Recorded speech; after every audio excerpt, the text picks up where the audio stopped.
Hi, this is Christian again from Contort Distort. In this video, I'll be going over some of the visual aspects of Metaphysical Function and the sound design process used to create the sounds in the Cool Shapes category of Metaphysical Fabrications. Let's take a look at some of the snapshots in the Cool Shapes category. These sounds were created with the focus on the visual aspect of Metaphysical Function. They were initially made without listening to the audio. I tuned these sounds to make cool shapes in the phase scope first, and then went back to design the sounds further after I got an interesting shape. This was actually a really fun and interesting way to create sound. So let's give that a try and start out by initializing the sound. We can do so by going to the Edit dropdown and choosing Recall Default Values. Let's go ahead and lower the volume of the sampler, as we won't be using the samples today. And in the Post section, let's lower the resonance, but leave the cutoff at half, as we're going to be dealing with pure and raw type sounds, which can get pretty annoying and fatiguing relatively quickly. Let's start by increasing the volume of an oscillator. I'm going to reduce the volume, as this sound really isn't interesting yet, and we just need the visual to prove a point. We can see that we get a straight line in the phase scope. That's because the oscillator is providing a mono signal, providing the phase scope with identical signals in both its left and right inputs. Simply put, the phase of the channel gets mapped to the x-axis of the phase scope, and the phase of the right channel gets mapped to the y-axis of the phase scope. Let's go through a quick demonstration of that. Let's ensure that Reaktor is in edit mode by clicking on the Edit Mode toggle.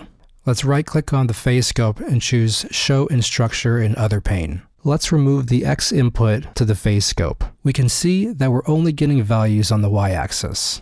If we remove the y input, we can see that we're now only getting values on the x-axis. Now we can see that we're again getting a one-to-one phase relationship between the left and right channels, or in other words, a mono signal. We can break the relationship by delaying one of the channels, and we can do that with the spin effect.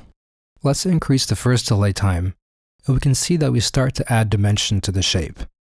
Moving the delay times adds quick movements to the phase scope. For slower movements, let's use the fine-tune parameter. As we can see, this spins the shape around.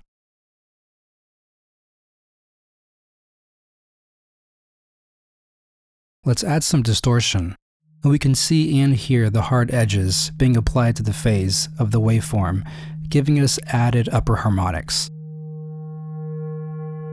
Let's take a look at how the fine-tune of the spin delay affects this kind of shape.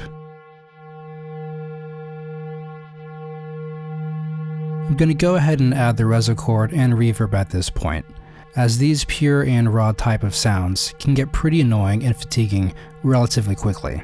And let's go ahead and make some quick tunings.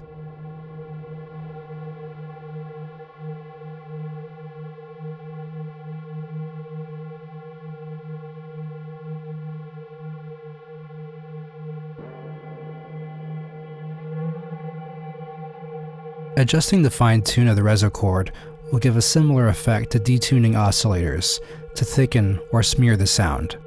One thing to note is that the resochord and reverb don't affect the phase scope. When we add feedback to the spin delay, we can see how the visual starts feeding back on itself. Notice how the positive feedback looks different from the negative feedback. The negative feedback flips the signal out of phase before feeding it back to the delay.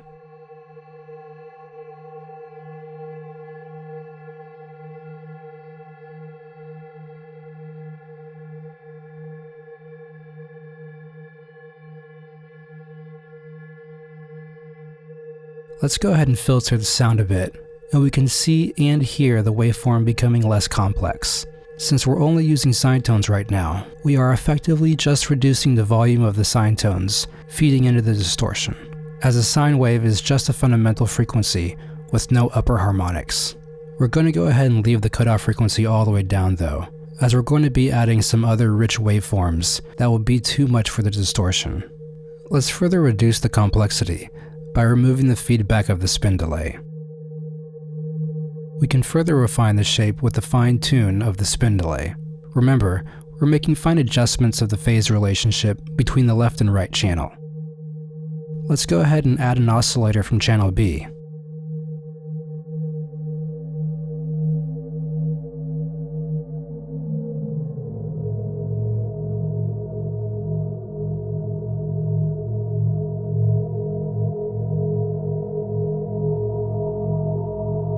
We can further refine the shape by adjusting the fine-tune of the oscillator's pitch.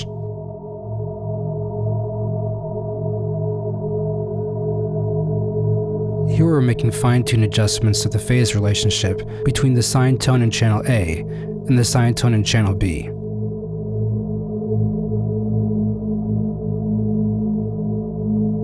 Let's go ahead and do the same thing with channel B.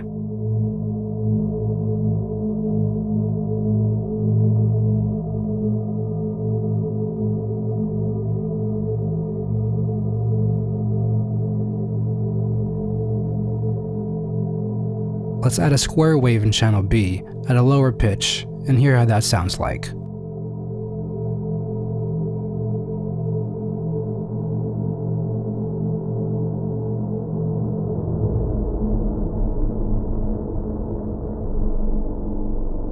I'm going to go ahead and increase the cutoff in the post section, since now we have a more interesting sound.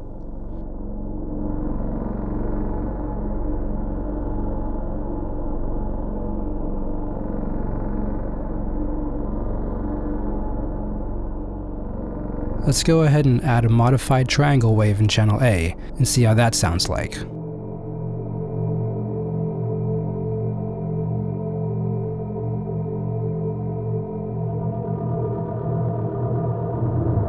Let's go ahead and make some adjustments to the fine tune.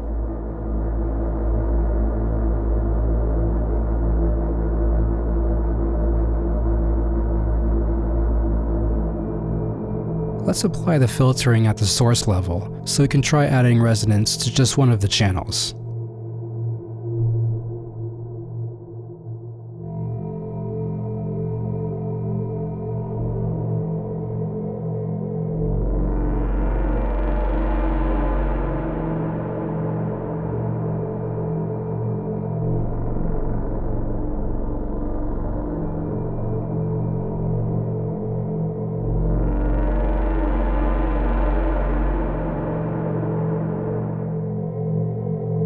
Now let's go ahead and record some movement into the sliders.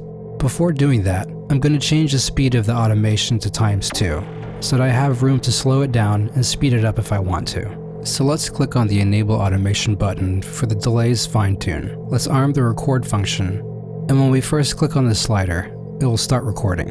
When we release the mouse click, the slider will stop recording.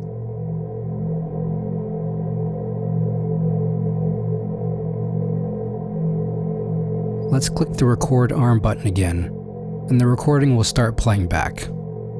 Let's go ahead and do the same thing for the feedback.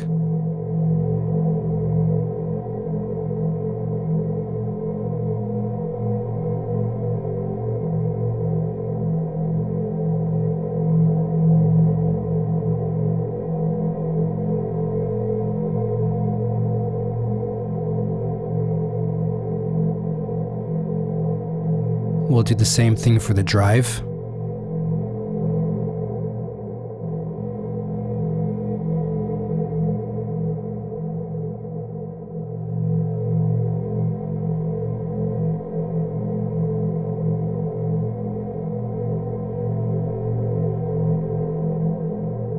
And let's record the volume of the two oscillators with the lower frequencies.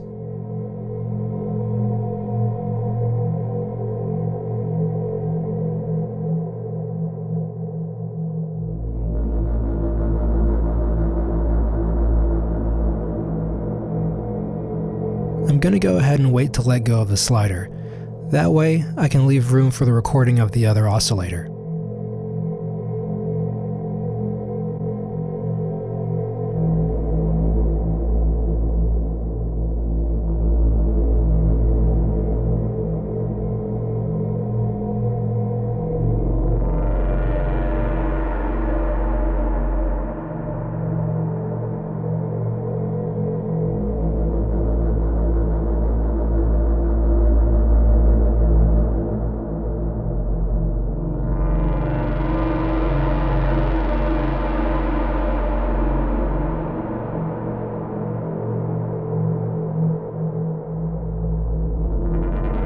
Now that we're done recording some movement, let's see how it sounds at different speeds.